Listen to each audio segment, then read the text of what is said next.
Session 52 of Unit 5 of Taxation of 5th Semester BBA of Mangalore University. In this session, we are studying about filing of income tax return. The learning objectives are to understand the filing of income tax return. Students should know how to file the income tax return. The contents of this session are voluntary return of income, compulsory return, defective return of income.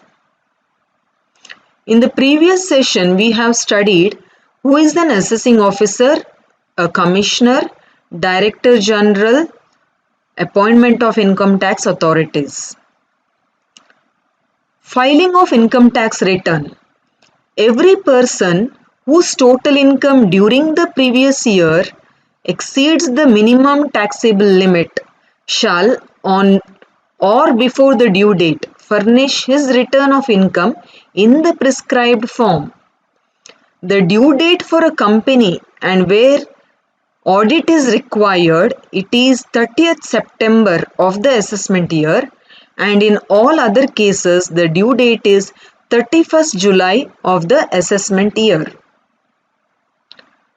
Voluntary return of income, section 139 subsection 1.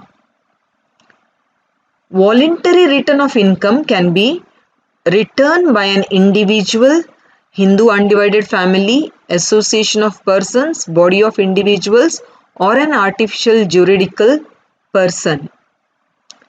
Returned by a company or a firm. Every company or a firm shall furnish on or before the due date the return in respect of its income or loss in every previous year. Written by ordinarily resident person having asset located outside India. If a person holds as a beneficial owner or otherwise any asset which is located outside India or has signing authority in any account located outside India, or he is a beneficiary of any asset located outside India, shall furnish on or before the due date a return in respect of the income or loss for the previous year in the prescribed manner. Voluntary return on behalf of a charitable trust. If the total income of a charitable or religious trust exceeds the non-taxable maximum limit, it shall furnish a return of such income in the prescribed form. The income should be from property held under trust for charitable or religious purpose or from voluntary contributions.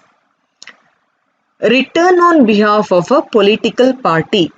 The chief executive officer of every political party, if the total income of the party exceeds the maximum amount which is not chargeable to tax, furnish a return of income of the previous year on or before the due date in the prescribed form and verified in the prescribed manner. Return of loss.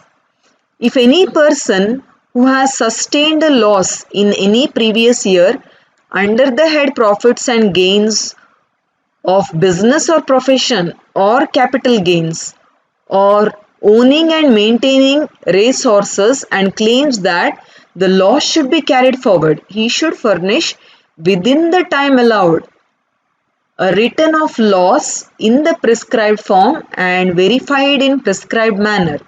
If the return of loss is not filed up to due date, the loss cannot be carried forward. However, loss from house property, unabsorbed depreciation, unabsorbed capital expenses on scientific research, and unabsorbed capital expenses on family planning can be carried forward and set off even if the return has not been filed. Next is belated return. Any person who has not furnished a return of income within the time allowed to him may furnish the return for any previous year at any time before the end of the relevant assessment year or before the completion of the assessment, whichever is earlier. Revised return of income. If any person having furnished a return voluntarily or belated return discovers any omission or any wrong statement, he may furnish a revised return at any time before the assessment is completed or the end of the relevant assessment year, whichever is earlier. But if an assessee deliberately files a false return, he will be liable to be imprisoned and he will not be condoned by filing a revised return. So after voluntary return, we shall now see what is compulsory return. Where any person is assessable either in respect of his income or income of any other person and he has not furnished the return of income on or before the due date of furnishing the return, the assessing officer may serve a notice on such person requiring him to furnish the return. Such return should be furnished within the time allowed in the notice. Such person remains liable to pay interest for late furnishing of return from the due date of furnishing the return till the return is furnished. Next is defective return of income.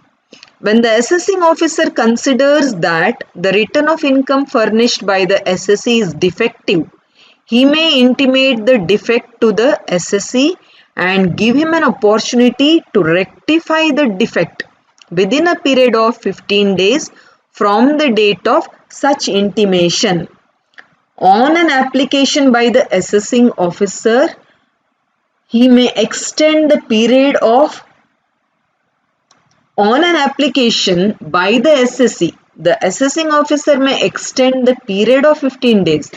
If the defect is not rectified within the said period or further period allowed by the assessing officer, then the return shall be treated as invalid. On an application by the assessee, the assessing officer may extend the period of 15 days. If the defect is not rectified within the said period or further period allowed by the assessing officer, then the return shall be treated as invalid and it will be deemed as if the assessee had failed to return the as if the assessee had failed to furnish his returns. Where the assessee rectifies the defect after the expiry of the period but before the assessment is made, then the assessing officer may condone the delay and treat the return as valid return. References.